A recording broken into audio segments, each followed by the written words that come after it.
Guys, we are live. What is going on? And welcome to my review for tonight's edition of Monday Night Raw. We're going to take a look at the Go Home edition for the upcoming TLC 2017 pay-per-view, which is, of course, airing live this Sunday. So Raw tonight, October 16th, 2017. Going to give you my overall thoughts and opinions. So if you guys are tuning in live, you know how it works here. The live chat will be open throughout this entire live review. So if you're watching, be sure to participate as we run down each and every segment and match here on Monday Night Raw. Now, just looking at this based on a go-home show in terms of excitement for the upcoming pay-per-view, I'm at about a C when it comes to Raw tonight. Like I said, there was some stuff on the show that I thought was good. When it came to the Tag Team Championships, the opening promo with the Shield, and the Steel Cage match I enjoyed. Everything else on this show was just kind of meh, just kind of going through the motions. And when you look at this TLC card, which I'll, of course, talk about more in my TLC predictions and preview video, outside of the main event, I honestly could do without this show. There's no other match really up and down this card, except for maybe Asuka's debut. Looking forward to seeing her make her debut. But other than that, I really feel like this is an unnecessary pay-per-view. I kind of had similar feelings going into that, the Battleground pay-per-view, which I thought was an unnecessary pay-per-view. I think they would have been fine not doing the TLC pay-per-view, and you just have a longer build to Survivor Series. Personally, I'm more of a fan of a 2 to 3 month build for a pay-per-view event versus a rushed 4 to 5 weeks. I just think it allows for better storytelling, an actual long-term plan that you could follow through on. So, yeah, like I said, I'm looking forward to the one match at TLC, the Shield, versus, well, we'll get into what happened on Raw tonight. But, speaking of, let's talk about how Raw kicked off the air here. That's a nice segue. So we had Kurt Angle come down to the ring talking about the 4-on-3 TLC match at the TLC pay-per-view this Sunday. And then we heard the Shield's music interrupt Kurt Angle, and I thought they were going to save this for the pay-per-view. Part of me said you kind of should have, but it was still very badass seeing Rollins, Ambrose, and Reigns come down through the crowd in their Shield getup, tactical vests, and they surrounded the ring, classic Shield. You thought, well, maybe they're going to attack Kurt Angle here. I didn't know what they were going to do, but they didn't. Kurt left the ring, and the Shield got on the mic, and they pretty much these guys were having so much fun here. You could tell Rollins, Ambrose, and Reigns, they were just enjoying themselves here. And they said, if you don't get the hell out of this ring, they're going to beat your ass, Kurt. So Kurt got the hell out of there. You could tell Ambrose was really, really enjoying this. This was the most fired up I've seen Dean Ambrose in quite some time. And he said he wants to kick The Miz, Sheamus, Cesaro, and Braun Strowman's ass right now. Let's not wait till Sunday. Eventually, The Bar, The Miz, and Braun Strowman appear up on the stage. Kurt Angle says, no, we're not going to have this match take place tonight. We're going to save it for TLC. So what's going to happen tonight is The Bar are going to challenge Ambrose and Rollins for the Tag Team Championships, and we will have Braun Strowman versus Roman Reigns in a steel cage match. And T and Couponer, doing great. Thanks for watching. It's great to be back up here for another live review, and thank you for watching.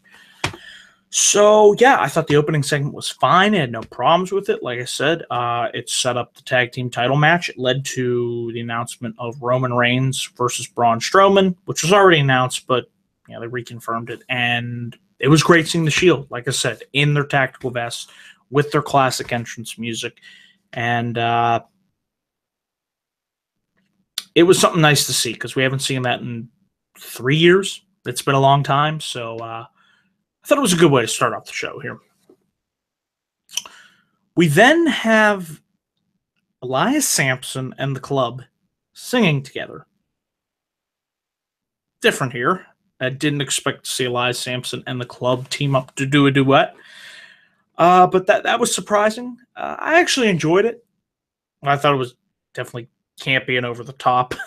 Especially when Anderson and Gallows were trying to clear their throats. And then I did find it funny when they sang the Honky Tonk Man's theme. At first I was thinking, is the Honky Tonk Man going to make an appearance tonight on Raw?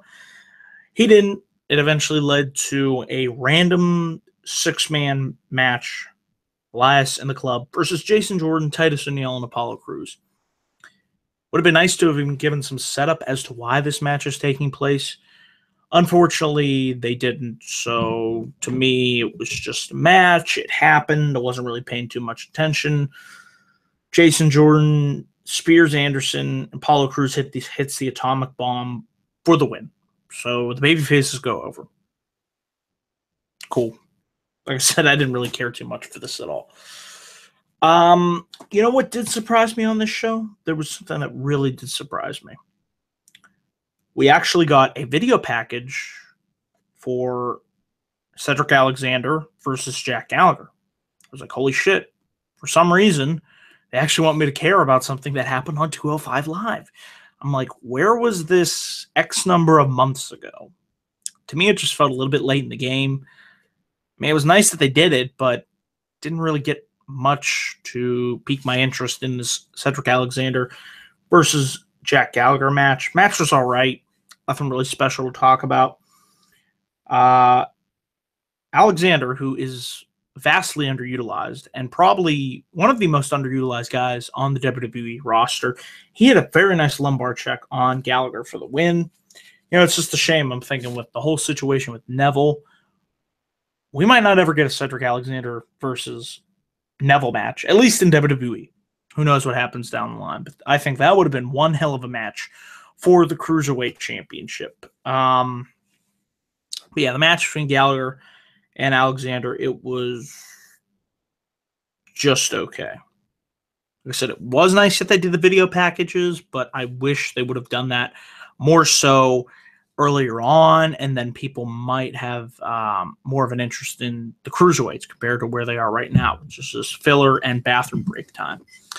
And they did announce Rich Swann versus and Rich Swann and Cedric Alexander versus E. Brian Kendrick and Jack Gallagher for the pay-per-view. Exciting stuff, I know.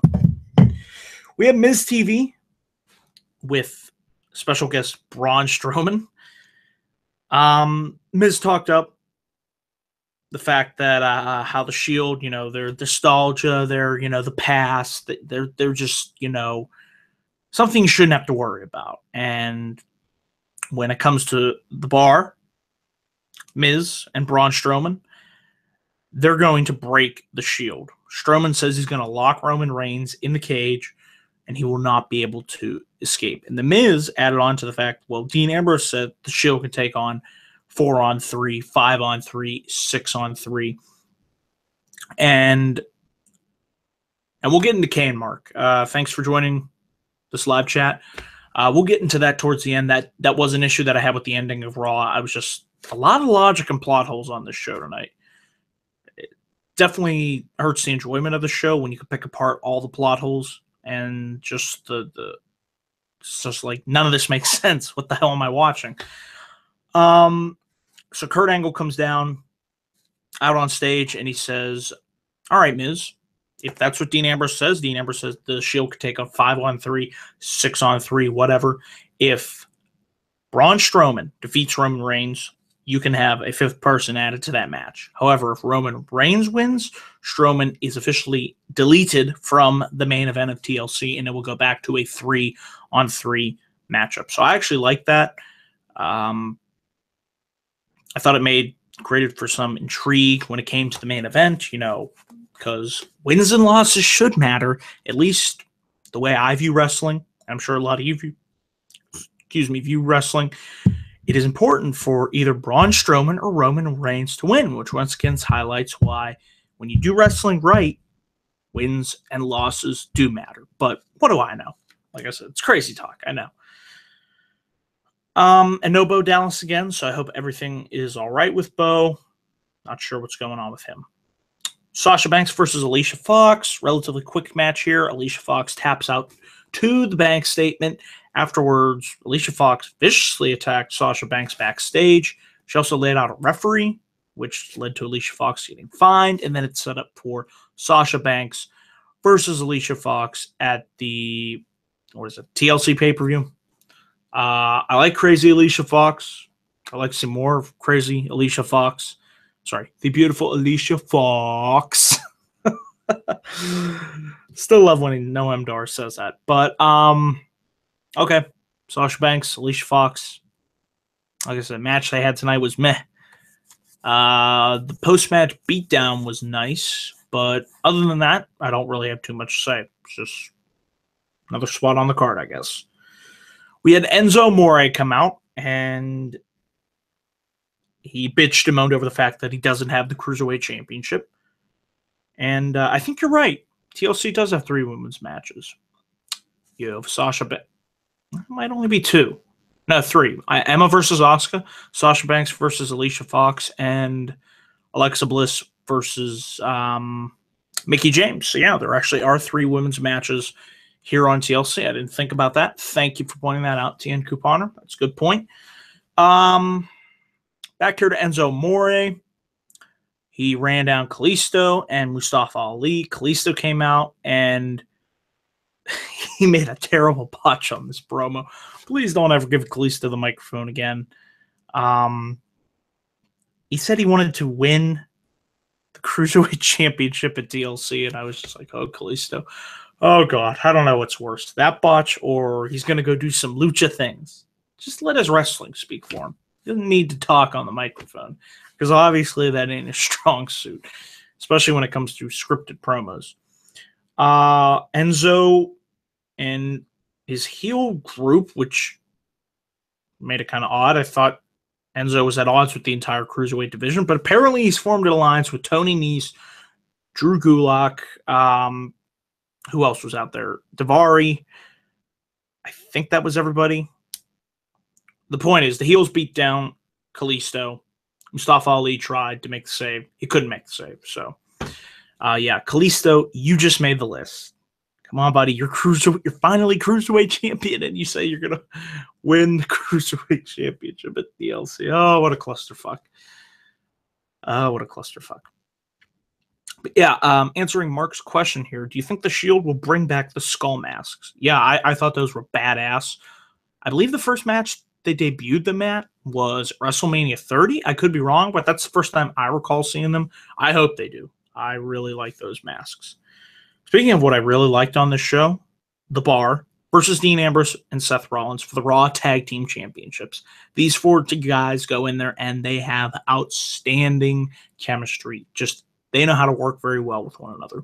Whether it was at SummerSlam, No Mercy, tonight here on Raw, for the amount of time that they had, there was some nice tag team action here. The tag team division, on both shows when it comes to these 2 teams and the New Day and the Usos has really been on fire for WWE in 2017. So that has definitely been a highlight.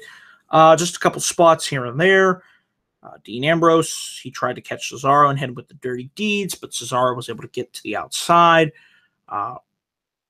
Towards the end, Ambrose went for an elbow drop off the top rope. Sheamus was able to break that up. Sheamus and Cesaro set up for a double crucifix bomb, but Rollins was able to break that up, and he hit the ripcord V trigger, and Cesaro spun right into the dirty deeds. 1, 2, 3, Ambrose and Rollins retained the Raw Tag Team Championships. I enjoyed this. I thought maybe there was a possibility that Sheamus and Cesaro win, and then it's winner takes all TLC with the Intercontinental Championship and the Raw Tag Team Championships being on the line. However, that was not the case. Still enjoyed the match. So, yeah, like I said, these 2 teams know how to go out there and put on one hell of a show. We had Curtis Axel backstage telling Braun Strowman, Cesaro, and Sheamus that he's going to go do something about Roman Reigns. He's going to go right up into Roman Reigns' face, and he wants to fight Roman Reigns. I was like, oh, this might be interesting. And then what eventually happened was Axel went to go confront the Shield, and he got tied upside down. The problem I had with this was I wish, if you guys remember back in the day when it came to the Attitude Era, when, there was an issue and the cameraman would rush to the back or follow the wrestlers throughout the back of the locker room, and you felt like you were on a journey with them and you eventually got to that destination. I wish they kind of did that here with the camera following Curtis Axel, having him looking for Roman Reigns, and then when they got to him and Roman Reigns, they cut away. And then they did other segments, and to me, just to make it feel more spontaneous and like, oh my God, what the hell is going to happen? Just follow Curtis Axel around, and if he runs into Roman Reigns, show what happens instead of the way they did it tonight. To me, it just felt disjointed, and the cutaway to the commercial was just like, I didn't really like how that went down. But those are the things I miss. Like I said, just the camera, the backstage environment. You didn't know what was going to happen next. Wish we'd see more of that on this show, frankly. After this, we had the Finn Balor segment. Balor cut a promo. Wasn't really that good, honestly. Like I said, the dialogue that he was given was just made me roll my eyes. It's like, he says he's gonna slay a monster with a demon of his own. Balor's demon has no fear. It dreams about nightmares. And then his face changes from black to orange to his face paint, and he tells Wyatt to run. This Bray Wyatt Finn Balor feud, it should have ended at No Mercy, but yet they dragged it out to TLC, and I was surprised that this match didn't get a stipulation, chairs, tables match. No, it's just going to be Finn Balor versus Bray Wyatt. Sorry, Halloween Demon versus Bray Wyatt and drag. I'm worried about this match. I really, really am. I don't know what to say. I just hope both guys come out of it. Well, like I said, the feud hasn't done Balor any favors. It hasn't done Bray Wyatt any favors. So really, it's just been, say it with me, a giant waste of time, which could be the new slogan for Raw and SmackDown on a weekly basis. We have 3 hours to fill. You have all this time to use, and really, hardly anything of note happens. It's just frustrating to see. I've honestly, as somebody who was a fan of Bray Wyatt when he debuted and to where we are at now, it's amazing to the lack of just inability to care about this guy. He loses, and he loses, and he loses, and he loses, and he loses, and he loses, and he loses. And they wonder why I don't care. And he'll probably lose this match, so who cares? Seriously. Mickie James and Bayley versus Emma and Alexa Bliss.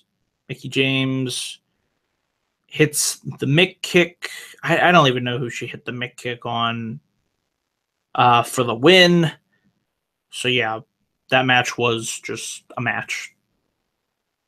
Let's see. We have Curtis Axel, who was tied up backstage. Like I said, kind of running through here because, I don't know, to me, this show, like I said, it was okay. It had its moments, but there were large portions of where it dragged tonight. And for a go-home show, I wanted more out of the show.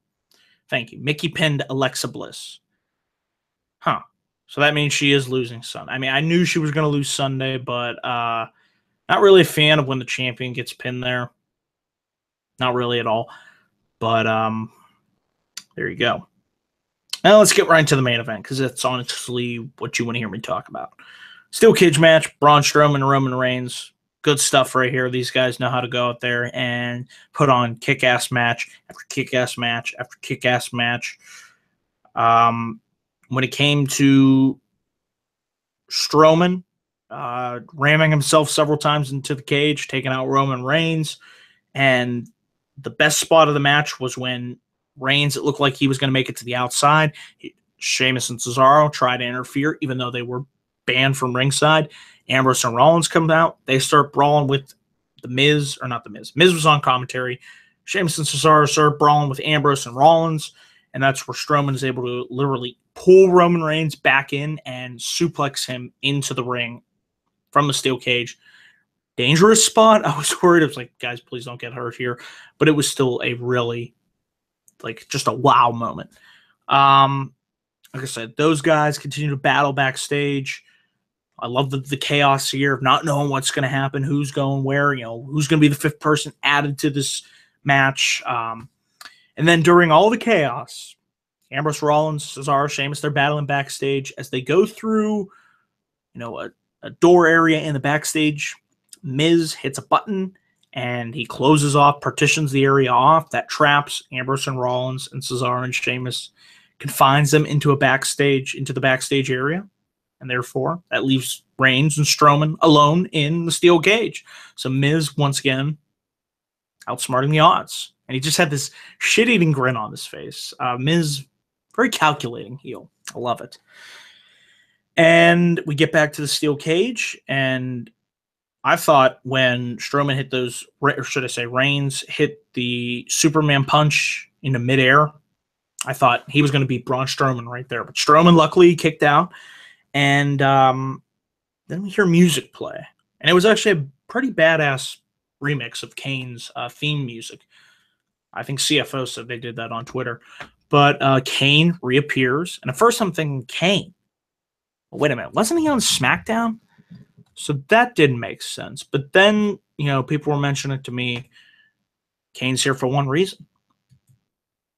Kane's here to get revenge for his brother, The Undertaker. And he gave that revenge tonight to Roman Reigns.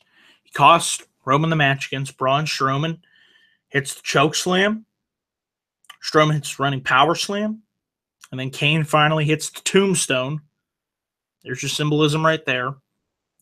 1, 2, 3. Strowman wins. Kane is officially the 5th member at TLC. So in addition to running for mayor, he will also be wrestling at the pay-per-view this Sunday. So Kane is a man of many talents. And seeing Kane and Braun Strowman there, somebody said it was the Brothers of Destruction 2.0. I think they'd make an interesting run for the tag team championships. Kane and Braun Strowman. I wouldn't mind seeing that. Like I said, Kane's winding down, so this is probably just a one-off appearance. I didn't see him returning. I thought for sure maybe it would be Samoa Joe as the 5th man. Joe will be back, rest assured, by the end of October. So don't you worry, Samoa Joe's coming back. But as it comes to an ending of Raw, don't really have a problem with Kane being added to the match. Some people do. I really don't. It is what it is. But I hope they actually bring up the fact that he is seeking revenge for The Undertaker, and they don't just ignore that, because they really shouldn't, because logically, like I said, he should be on SmackDown, but I'll forgive that if it's for getting the revenge on The Undertaker. But we'll see if they mention that at all. But when it comes to a go-home show of Raw, like I said, my reaction is this was just okay. And if I had to give a grade for this show, I'd give this episode a C. And for you guys watching live in the comments section, what grade would you give Monday Night Raw tonight? Just curious. Like I said, let me know. Leave those grades in the comments section. And when this video is immediately posted, be sure to leave your comments down below for what you thought of Raw. What did you like? What didn't you like? And like I said, TLC coming up this Sunday. I will be doing a preview and predictions video for what, to me, it's just an average show. Maybe it'll deliver on paper, but that's really all I got to say for Raw tonight, guys. Just an average show. And thank you guys for watching this live review. Remember to click my like and subscribe button for more video content coming soon to this channel. Be sure to follow me on Twitter at DanielGuyza412. And like I said, youtube.com/DanielGuyza412 for all my latest thoughts on wrestling. So that is it, guys. Thanks for watching this video. Until my next one, I will catch you guys around. See ya.